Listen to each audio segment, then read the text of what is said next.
से अपने हाथ से सहलाया और अपनी जीभ से भी उसके कान को सहलाया। मेरी इन हरकतों की वजह से अनंतिका को अपने कान में डेफिनेटली काफी दर्द महसूस होने लगा होगा, जिसे वो छुपाने की पूरी कोशिश कर रही थी। आहा! अनंतिका की मोहक आवाज मेरे कानों तक पहुंची, जिससे कि मेरा शरीर उसकी चाहत करने लगा। मेरे हाथों की नसें उभरने लगी।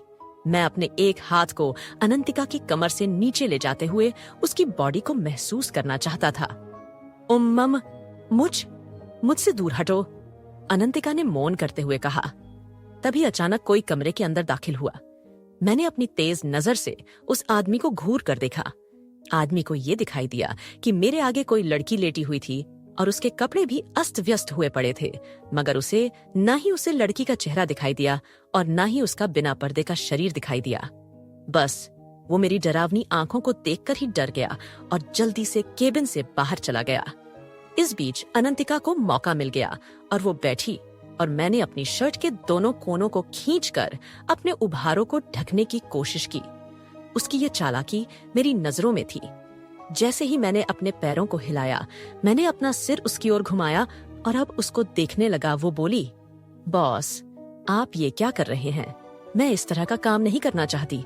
मैं आज ही इस जॉब से रिजाइन कर दूंगी। मैंने अपने हाथ को आगे बढ़ाया और अनंतिका के चेहरे को सहलाते हुए मैंने अनंतिका के आंखों पर लगे चश्मे को उतारा और बोला, तुम्हारी हिम्मत कैसे हुई मुझसे इस तरह बात करने की? अनंतिका मुझे जवाब देते हुए बोली, इस जॉब से रिजाइन करने के बाद आप मेरे बॉस नहीं रहेंगे, इसीलिए मुझे आपसे तमीज से बात करने की कोई जरूरत नहीं है। उसको इतनी बदतमीजी से बात करते देख मैंने अवंतिका के बालों को खींचा और उसके चेहरे को ऊपर उठाते हुए बोला, मैं किंग हूं और एक किंग से उसके नौकर इस तरह बात नहीं कर सकते। अपनी नजरें नीचे करो। नौकर, सेवक, किंग, ये आप किस तरह की बातें कर रहे हैं? मैं एक इंसान हूं, इंसान की तरह बात कीजिए सर। अनंतिका फिर से नाटक कर मुझसे बोली, मगर मैं कोई इंसान नहीं हूं, मैंने बताया। अनंतिका बोली, एग्जैक्टली आप कोई इंसान नहीं है और ना ही इंसानों से आपको कोई हमदर्दी है। इसीलिए बेहतर होगा कि आप अपनी दुनिया में वापस चले जाएं। इस इंसानी दुनिया में आकर अपनी दहशत न फैलाएं। अनंतिका आखिर में अपने गुस्सेल रूप में आकर मुझसे बोली। मैं उससे बोला, मैं बस अपनी एक दासी को वापस लेने आया हूं, मुझे उसकी जरूरत है, खासकर रात में। ये कहकर मैंने अनंतिका को शैतानी आंखों से देखा।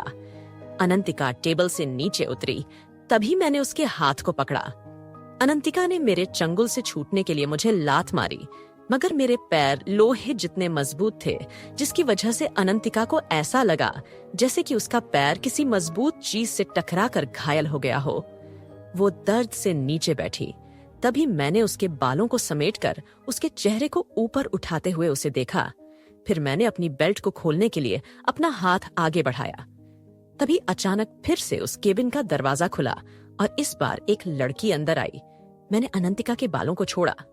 अनंतिका लंगड़ाते हुए खड़ी हुई और बोली, मिस रूबी, अच्छा हुआ आप यहाँ आ गई सर, आपको याद कर रहे थे। ये कहकर अनंतिका कमरे से भाग गई। मैंने नोटिस किया कि उस रूबी की नजरें मुझे देखकर चमकने लगी।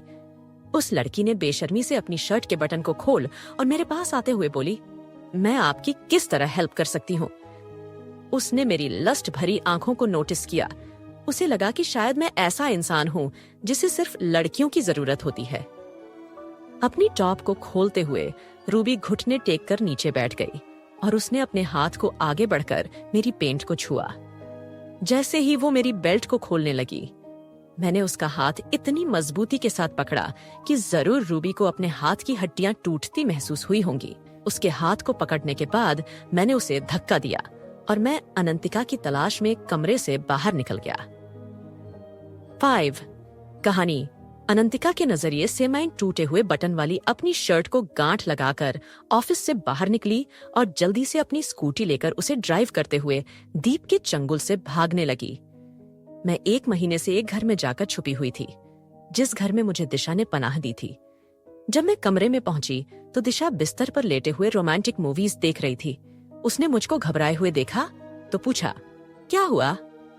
मैं बोली, सुनो, मैं वो जॉब छोड़ रही हूँ जो तुमने मुझे दिलाई थी।